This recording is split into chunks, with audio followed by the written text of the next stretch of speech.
Hello, hello, voilà, on est en direct, comme promis, je suis là encore aujourd'hui. Alors, le sujet qu'on va aborder aujourd'hui, c'est est-ce que il vous arrive des fois de sentir que vous n'êtes pas dans le contrôle de vous-même, c'est-à-dire que des fois vous avez des réactions qui ne sont pas celles que vous aurez souhaité avoir, que vous avez l'impression que ce n'est pas vous qui avez eu ces réactions et que vous n'êtes pas dans le contrôle de vous-même.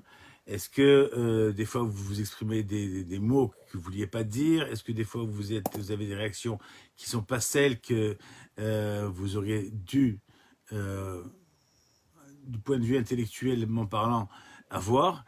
Et ça, c'est le problème. La souffrance, c'est quoi? C'est que ça cause derrière vous, derrière ça, ça cause des états de déprime, des états de dépression. Vous êtes malheureux, vous êtes désemparé. Ça impacte vos relations. C'est pas, vous n'êtes pas épanoui pleinement. Donc, si vous êtes dans ce cas-là, je crois qu'on va vous donner la solution. En tout cas, on va essayer d'avoir un peu plus clair lors de ce live. Comment changer ses comportements négatifs. Et pour cela, il faut comprendre un petit peu comment ça marche. Et je vous donnerai quelques solutions à mettre en pratique à la fin du live. Ok. D'ici là, je vous demande d'abord de me dire si vous voyez bien, si vous entendez bien. Mettez-moi un petit mot si vous êtes avec moi en live. Dites-moi si vous l'avez vu en replay. Et si vous sentez concerné par ce sujet, eh bien, signalez-le. Comme ça, je pourrai en parler. Alors, pour ceux qui ne me connaissent pas, je me présente, je m'appelle Hanania El Fassi, je suis thérapeute holistique, c'est-à-dire que je traite la personne dans son intégralité, c'est-à-dire au point de vue physique, énergétique, aussi bien mental, psychique, émotionnel. Et donc, j'aide les personnes qui veulent sortir de leurs limites, de leurs souffrances, à essayer de reprendre le cours de la vie pour exprimer leur plein potentiel et se développer, tout simplement. Voilà. Alors, pourquoi je parle de ce sujet? Parce que j'y étais là-bas. Moi-même, j'y étais dans ce sujet, dans ce problème. Moi-même, j'ai été confronté à cette solution pendant des années et je n'arrivais pas à m'en sortir. Chaque fois que les événements arrivaient dans ma vie, quels que soient les événements, j'étais impacté moi-même du point de vue émotionnel, des fois pendant plusieurs jours. Je n'arrivais pas à reprendre le contrôle de moi-même. Et puis, un jour, du fait que je suis devenu thérapeute, j'ai décidé de m'en sortir. Et donc, j'ai acquis des outils et depuis, je pratique autour de moi et je vois énormément de réussite, énormément de choses même que moi-même, au-delà de mes espérances. Et c'est une méthode qu'on va vous donner qui est valable, encore une fois, je répète, dans tous les domaines de la vie, que ce soit dans le domaine émotionnel, dans le domaine sentimental, dans le domaine du social, dans le domaine du physique, dans le domaine du développement personnel, c'est toujours la même recette. Il faut bien comprendre qu'est-ce qui se passe. Alors, qu'est-ce qui se passe? Il se passe que lorsque je dois réagir, on a vu la semaine dernière, je vous renvoie au cours de la première vidéo la semaine dernière. Alors, je précise que cette vidéo, peut-être, on va la faire en deux parties. Une première partie théorique, je vous donnerai quand même quelques tuyaux à la fin. Et une deuxième partie où on rentrera plus en profondeur, mais pour l'instant, je dois poser les bases.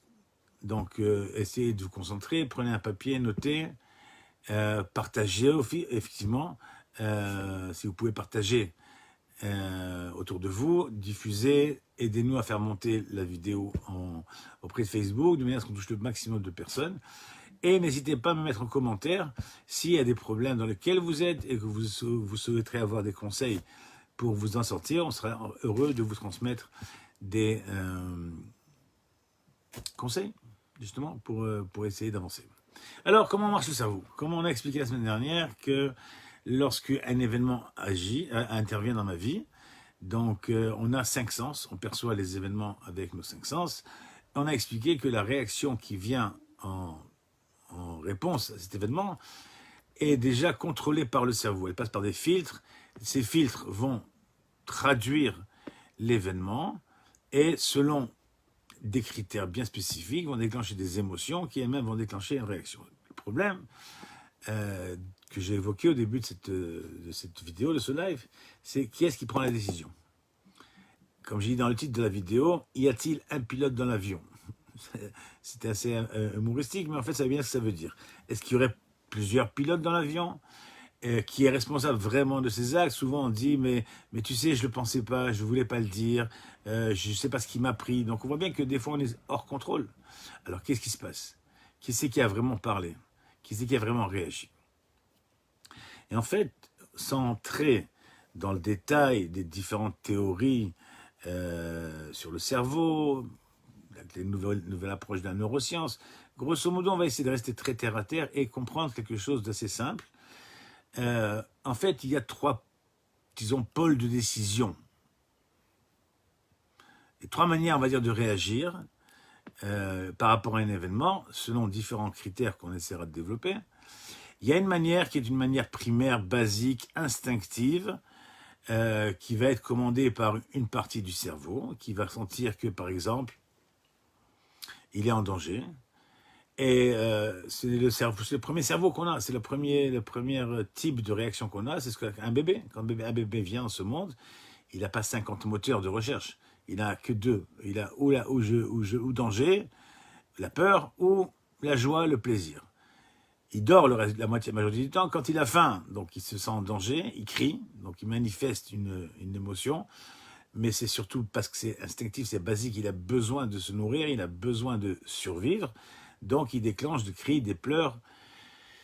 Et à l'inverse, une fois qu'il a calmé ses besoins primaires, donc il revient à un état d'équilibre, et puis il sourit, il dort, etc. Au fur et à mesure qu'on grandit, alors va se greffer sur ce système une autre grille de lecture, qui est une grille qu'on appelle une grille émotionnelle. Les émotions, c'est pourquoi est-ce que je veux faire ça? Je suis motivé par une émotion et non plus par un instinct primaire.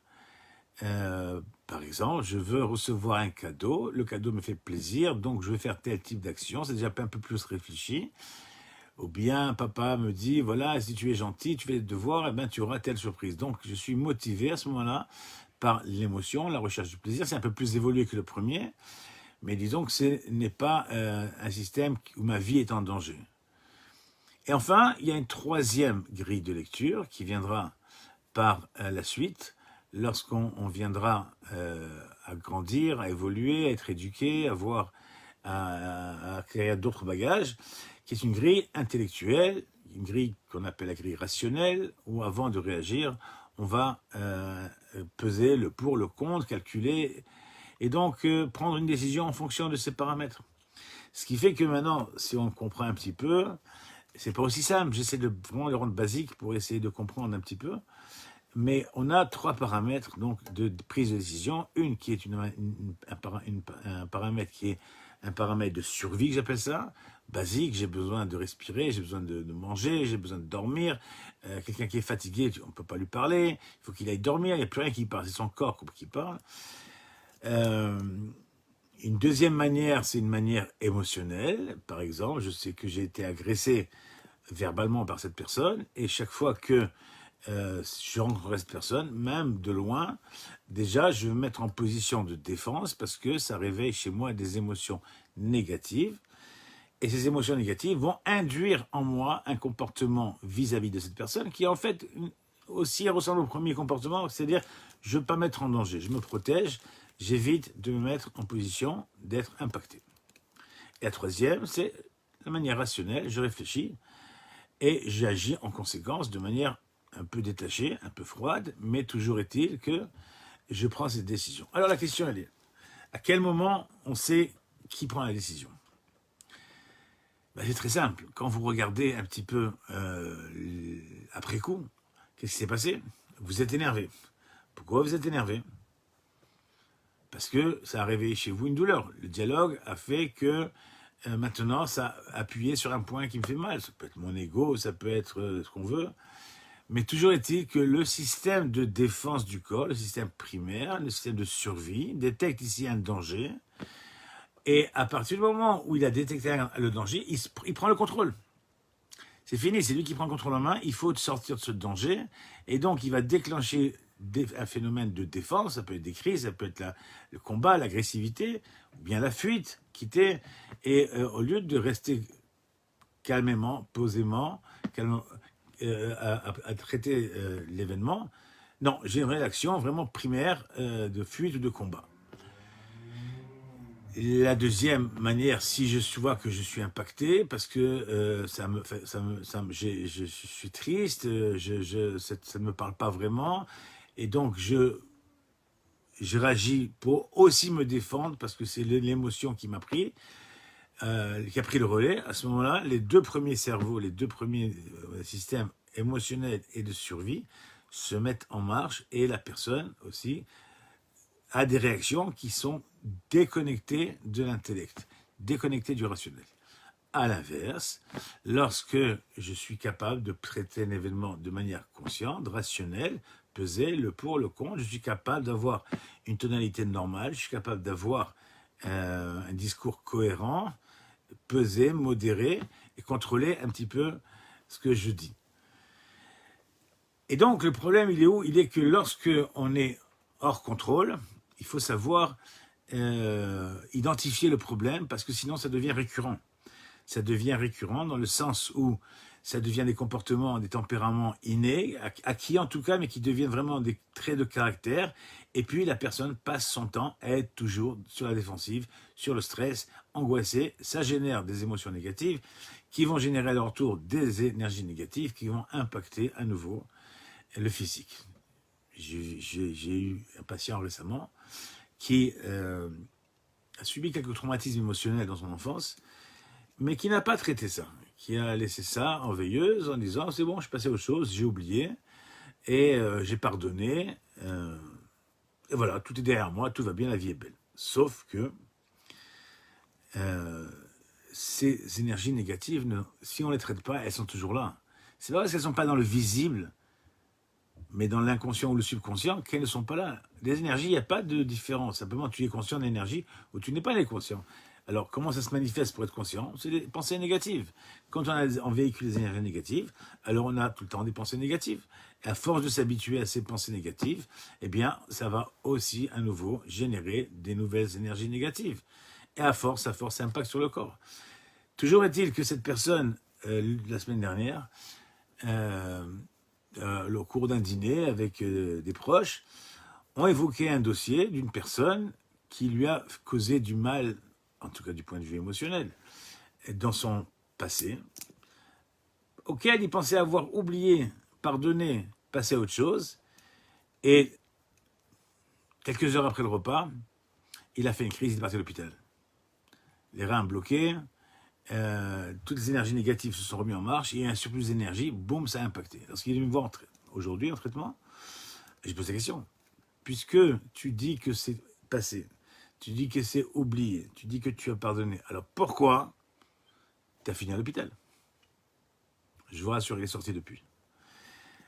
Pourquoi? Parce qu'il vient de prendre conscience que ces énergies négatives, émotionnelles, il a réagi de manière émotionnelle à un événement qui s'est passé des années en arrière, mais qui est toujours présent.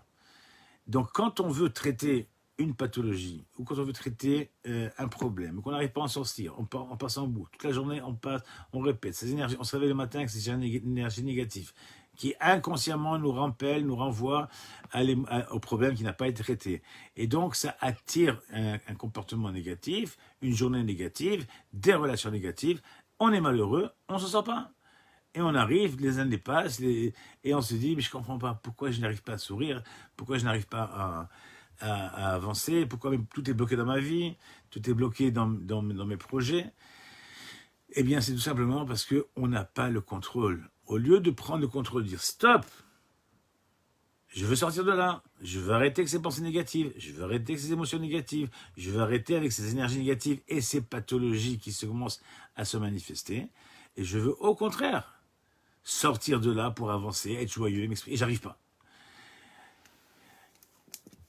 Eh bien, les personnes pensent que c'est comme ça, voilà, c'est mon tempérament, c'est la vie, c'est le stress, etc., etc., et ne s'en sortent pas, n'avancent pas. Alors, j'ai promis de vous donner quelques astuces, en tout cas pour essayer d'avancer. Est-ce que vous savez combien de pensées on a par jour? 10, 20 000, 30 000, combien? Je vous abrège l'histoire. Si vous avez des idées, mettez-les en commentaire. Toujours est-il que, d'après les neurosciences, on a pratiquement 100 000 pensées par jour. 100 000 pensées par jour. Je ne sais pas si ça veut dire que ça veut dire, je ne sais pas combien de pensées à la seconde. Je n'ai pas fait le calcul.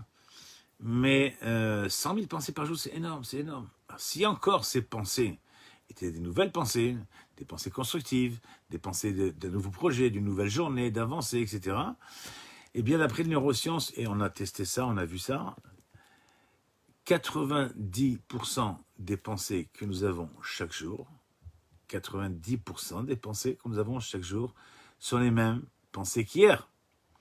Ce qui veut dire que, et c'est logique à comprendre, tant qu'un problème il n'est pas réglé, il tourne en boucle, on a dit ça la semaine dernière. Il tourne en boucle là-dedans, donc il occupe notre espace mental. Donc il vient à chaque fois à la charge pour te dire, il faut traiter ce problème, il faut traiter ce problème, il faut traiter ce problème. Et tous les jours, on a des événements négatifs, mais il faut les traiter et les ranger. Il faut les traiter, hop, on les range, on les classifie. Pas besoin de les garder. Or, quand on va dormir avec, on n'évacue pas. Le lendemain, que vous voulez qu'il y ait dans la boîte, les mêmes pensées qu'hier. Et chose incroyable, 80% de nos pensées sont des pensées négatives. C'est incroyable qu'on n'est pas capable d'avoir des pensées positives. Très peu, très peu. Parce que si on avait des pensées positives, on serait de bonne humeur, on serait en train de générer des énergies positives, on serait en train d'avoir de la forme, la pêche, le sourire, l'envie d'avancer, d'entreprendre. On voit bien qu'aujourd'hui, les gens sont dans des peurs. J'ai fait un post cette semaine qui allusion à ce que je voulais dire aujourd'hui, que la peur, c'est quelque chose qui est généré par nos pensées. La peur, c'est quelque chose d'irrationnel, c'est quelque chose qu'on ne choisit pas d'avoir. Mais à force de ruminer les pensées négatives, à force de penser que mon père avait ça, mon grand-père avait ça, donc je vais l'avoir, c'est sûr, et ben on finit par attirer. On finit par attirer parce qu'on génère des énergies qui sont propices au développement de cette pathologie. Et donc, cette personne qui est venue me voir, j'ai expliqué qu'au contraire, il fallait qu'elle arrête de ruminer, qu'elle fasse un vrai travail de nettoyage de cet événement, et en attendant, utiliser quelques-uns des types, d'astuces que je vais vous donner maintenant, des petits conseils. Et pour comprendre ce que je vais dire, je vais vous raconter une histoire. Il y a quelqu'un qui avait été voir un jour son thérapeute, qui lui a dit, écoutez, je ne comprends pas, j'arrête pas d'avoir des pensées négatives. Pas plus tard que cette semaine, j'ai eu quelqu'un moi-même qui m'a envoyé un message qu'elle avait des pensées négatives, des pensées de mort, des pensées et qu'elle n'arrivait pas à s'en sortir. Et donc, cet homme, cette personne est allée voir son thérapeute, il lui dit, écoute, donne-moi un conseil pour essayer d'avancer, de ne plus avoir ces pensées. Et donc, il lui a dit, pas de problème, mais viens chez moi ce soir, à 10h du soir, on sera plus au calme et je t'expliquerai. La personne vient, le soir, elle tape à la porte, 10h du soir, elle tape, personne ne répond. Tape encore un petit peu, personne ne répond. On se dit, c'est bizarre, ils doivent dormir, ils m'ont oublié, ils ne sont pas là, qu'est-ce qu'on fait? Il fait le tour, il voit qu'une des fenêtres est allumée, et par la fenêtre, il voit que la personne est là.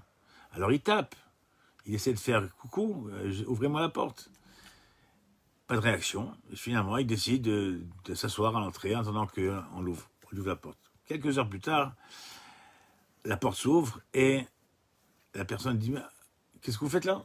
Il dit, écoutez, on m'a dit de venir à 10h, je suis venu, mais ça fait 3 heures que je suis là, et vous ne m'avez pas entendu. Et là, le thérapeute lui répond, si, je t'ai entendu, parfaitement, je sais que tu étais là. Il dit, mais je comprends pas, pourquoi tu m'as pas ouvert? Pourquoi on m'avait pas ouvert? Il dit, parce que chez moi, je décide qui est-ce qui rentre chez moi. Maintenant, tu as compris la leçon, rentre chez toi. Qu'est-ce qu'il voulait lui dire? Arrêter les pensées négatives, c'est pas possible. Elles viennent tous les jours taper à la porte. On en a sans arrêt, 80% par jour, des 100 000 pensées que nous avons sont des pensées négatives. La question, elle est, est-ce que je la laisse rentrer chez moi ou pas? Je ne peux pas. Alors, vous allez me dire, mais on n'arrête pas le flux des pensées. Justement, on est là pour ça. On est là pour donner des conseils. Bien sûr qu'on n'arrête pas le flux des pensées, mais on n'est pas obligé de les prendre, de les tricoter, de les malaxer, de les pétrir, de les faire gonfler, de manière à en faire une source de problème. Une pensée arrive, premier conseil, ce que je vous donne, et croyez-moi, c'est quelque chose qui marche, c'est pas facile, mais c'est un conseil tout simplement. Lorsque vous avez une pensée négative qui arrive, que ce soit une pensée d'échec, une pensée d'appréhension, de quoi que ce soit, tout d'abord, arrêtez-vous. Arrêtez-vous, fermez les yeux, vous respirez, ne laissez pas, laissez-la partir. Elle va rentrer, elle va traverser, elle va sortir. Est-ce qu'elle va revenir? Sûrement. Mais au moins, vous ne l'aurez pas développé, vous ne lui aurez pas donné une consistance. Vous la laissez passer et vous reprenez le cours de votre vie. Si vous n'arrivez pas, vous respirez, vous faites de la méditation, vous faites quelque chose comme ça. Premier conseil, dès que vous sentez que vous êtes dans une spirale négative, arrêtez-vous. Arrêtez de penser, je sais que c'est difficile, alors comment faire? Deuxième astuce, pensez à quelque chose. Et dans vos notez, faites-moi marquer même si vous voulez dans les commentaires, dites-moi un événement que chaque fois que vous y pensez, ça vous met de bonne humeur. Ça peut être votre mariage, ça peut être la naissance de votre petit-fils, ça peut être votre promotion, ça peut être mille et une choses. Mais chaque fois que vous pensez à cette chose-là, waouh, c'est quelque chose qui vous fait plaisir. Ça, travaillez-le, notez-le, enregistrez-le dans un petit coin de votre tête, et chaque fois que vous avez une pensée négative, vous arrêtez. Premier conseil, respirez, fermez les yeux. Deuxième astuce, faites monter ce fichier. La photo, alors ça peut être une photo, si vous n'arrivez pas au début, ça peut être une musique, ça peut être ce que vous voulez, mais essayez de vous projeter dans cet univers. Pourquoi? Parce que le cerveau ne fait pas deux choses en même temps. Le cerveau ne sait pas faire deux choses. Il ne peut pas être angoissé et heureux en même temps. Il ne peut pas être triste et joyeux en même temps. Il ne peut pas penser à une chose et une autre en même temps. C'est pas possible. Le cerveau, il n'est pas fait. C'est pas faire ça. Donc la deuxième astuce que je vous conseille, c'est quand vous sentez que vous êtes dans cette spirale. Alors je sais que c'est facile à dire parce que très souvent on est embarqué, très souvent on n'arrive pas à faire le break, mais c'est pas grave. Continuez, une fois, deux fois, 10 fois, 20 fois. Au bout de 40, 50, 100 fois, vous allez voir, vous allez y arriver. Il ne faut pas baisser les bras. Là-bas, ça ne marche pas la première fois, ou la deuxième fois, ou la 10e fois, ou la 50e fois, que ça ne marche pas, simplement. C'est que vous avez pris des mauvaises habitudes. C'est quand même un mauvais pli. Quand vous avez fait un repassage, c'est un mauvais pli. Vous pouvez toujours essayer de repasser sur le pli original. Le faux pli reviendra toujours à la charge. Et puis, à un moment donné, ça va disparaître. Donc, faites ça. Pourquoi? Parce que quand vous allez arrêter de penser, vous allez casser le cercle. Vous allez casser la production d'énergie négative qui sont induites par les pensées négatives. Donc, automatiquement, votre corps va décharger ces énergies négatives et va se mettre en phénomène d'homéostasie lui-même, de rééquilibrage. Il va essayer de reprendre le contrôle et déjà, ça va vous donner plus de force. Vous allez être moins fatigué, vous allez être moins angoissé, vous allez être moins enclin à penser, à continuer avec ça. Ça, c'est le deuxième conseil. Le troisième conseil que je vous donne, c'est essayer le soir, avant de dormir, de décharger un peu. Faites le bilan de la journée, évacuez. Si quelque chose n'a pas été traité, traitez-le. Par exemple, votre collègue de travail vous a manqué de respect, très bien, vous pensez à ça, évacuez, dédramatisez la situation, n'allez pas dormir avec cette vexation, avec cette énergie négative, parce que demain matin, elle est là. Mais sauf que demain matin, ou dans quelques jours, elle sera toujours là, mais elle sera moins consciente. Et donc maintenant, ça devient un problème, parce qu'elle continue à agir, mais de manière inconsciente. Et elle va continuer à faire des dégâts sous la surface du conscient. C'est comme l'iceberg, vous voyez un petit bout, mais il y a un gros rocher en dessous, un gros glaçon en dessous qui peut déchirer la coque. Et ça peut durer des années, des dizaines d'années, voire des... Moi, j'ai eu des personnes qui, à 70 ans, on leur a trouvé une vexation quand elle avait 12 ans. Donc, plus de 58 ans, vous vous rendez compte? Donc, ce qu'il faut faire, c'est de trouver une chose, évacuer ce que vous pouvez. Si vous ne pouvez pas parce que c'est trop violent, parce que il vous a manqué, il manque de respect, il vous a dégradé aux yeux de... Ok. Alors, on apprendra dans les prochaines vidéos comment relativiser. Mais déjà, voilà trois astuces sur lesquelles vous pouvez travailler. Mettez-moi en commentaire si ça vous a aidé. Mettez-moi en commentaire si vous avez besoin de plus d'informations là-dessus. Et je serai heureux de vous aider. Toujours est-il que lorsque vous aurez fait ces exercices, moi je sais, parce que pendant des années j'y étais, aujourd'hui je vois bien, dès que je pars dans un loop, une pensée négative, tout de suite, j'ai un bouton sur lequel j'appuie, frein. Je freine, je passe à autre chose. Je passe à autre chose, je change, je fais un peu de musique, je vois mes petits-enfants, je change, en tout cas je change, je ne laisse pas les pensées continuer. Elles reviendront le lendemain, mais de moins en moins fortes, parce qu'au bout d'un moment, ces pensées, voyant qu'elles n'ont pas de prise, elles vont continuer. Vous allez apprendre à maîtriser vos pensées. Vous allez apprendre à ne pas laisser rentrer qui que ce soit chez vous, sauf ce que vous voulez. Il y aura toujours des événements négatifs, il y aura toujours des choses qui ne seront pas à votre goût, mais il faut apprendre, c'est le but de ces lives que je compte faire régulièrement avec vous, vous apprendre à prendre le contrôle. Et c'est possible, Je le sais, je l'ai fait moi-même. Je le pratique tous les jours. J'ai des résultats incroyables. Et donc, voilà, pour ce 3 conseils du jour. Je vous donne rendez-vous la semaine prochaine. N'oubliez pas, quand je vais annoncer que je vais avoir un exemple à vous citer, une personne qui va intervenir, une personne qui était exactement là où je viens de vous décrire, et même pire, avec même des pathologies physiques, et qui, grâce à Dieu, a remonté la pente et s'en est sorti haut la main. Donc, comme j'ai dit, c'est toujours pour moi un exemple, un modèle à donner, parce que au moins, quand j'ai des doutes sur si ça marche, eh ben, j'ai qu'à regarder son parcours pour ne plus être, pour être encouragé et continuer. J'ai beaucoup de gens, suite à mon premier live, deuxième live en tout cas, qui veulent témoigner. Donc, je les ferai venir régulièrement, ne serait-ce que pour vous donner des témoignages vivants. Pour ceux qui veulent aller plus loin, comme je l'ai expliqué, vous pouvez toujours m'écrire en privé. Il y a une méthodologie pour apprendre à s'en sortir. Quelqu'un m'a écrit cette semaine en commentaire comment changer de fréquence. Si on comprend comment ça marche, on peut apprendre. C'est comme la mécanique. Si vous comprenez la mécanique, il faut apprendre comment ça marche. La plomberie, tout s'apprend. L'électricité, les connexions s'apprend, tout s'apprend. Il faut sortir de cet état de victime. On n'est pas victime. On est quelqu'un qui est capable de prendre des choses en main à condition de comprendre. Si en plus on peut rajouter à ça un étage spirituel, un projet de vie, etc., ça va 10 000 fois plus. Donc, j'ai des formations qui sont en ligne, des accompagnements. Si ça intéresse, mettez-moi en message privé. Je vous enverrai des liens. En tout cas, gardez le moral, boostez-vous, souriez. La vie est merveilleuse. Tout le monde peut s'en sortir. On peut sortir de tout tant que le corps n'a pas lâché.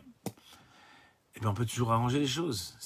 Le jour où on a commencé, un rein ne fonctionne pas, on a enlevé un rein, on est passé à la dialyse, ça devient compliqué. Il ne faut pas attendre d'être là-bas. Il ne faut pas attendre d'être là-bas. Moi, j'ai vu des cas de figure incroyables, des choses régresser, tout en continuant le traitement médical qui est... Je ne suis pas médecin, donc les médecins sont là pour vous donner ce qu'il faut faire. Mais si on peut donner un coup de main au corps, lui permettre d'avancer, lui permettre de s'en sortir, rien n'est inéluctable, on peut tout reprendre en main. Voilà, j'ai fait mon live aujourd'hui sur ce thème. Il y a encore beaucoup à dire là-dessus. Je reviendrai là-dessus, sûrement dans un prochain live. Je vous donne rendez-vous cette semaine avec la personne, j'espère qu'on pourra le faire cette semaine, qui viendra témoigner sur le live. Si vous avez des questions, encore une fois, que vous voulez que je traite, n'hésitez pas à m'envoyer un message privé. Je vous invite à partager, encore une fois, ce live. Faites-le circuler, ça peut sauver des vies. Franchement, ce sont des conseils de bon sens, des conseils qui sont donnés par des médecins, des neuromédecins, neuroscientifiques, des gens qui sont des spécialistes du cerveau. Et j'ai tellement vu autour de moi, je ne vais pas appeler ça des miracles, mais parce que j'aime pas le mot miracle, mais des choses qui sont rentrées dans l'ordre, des rééquilibrages incroyables que je me suis donné pour mission de le partager au maximum. Et je vois aujourd'hui les résultats autour de moi. Et c'est ça ma plus grande satisfaction. Donc, encore une fois, merci d'être présent sur le live. N'hésitez pas à partager, n'hésitez pas à liker, à commenter. Et je vous dis à très bientôt dans la prochaine vidéo. Merci d'être avec moi aujourd'hui. Bye bye, ciao, ciao.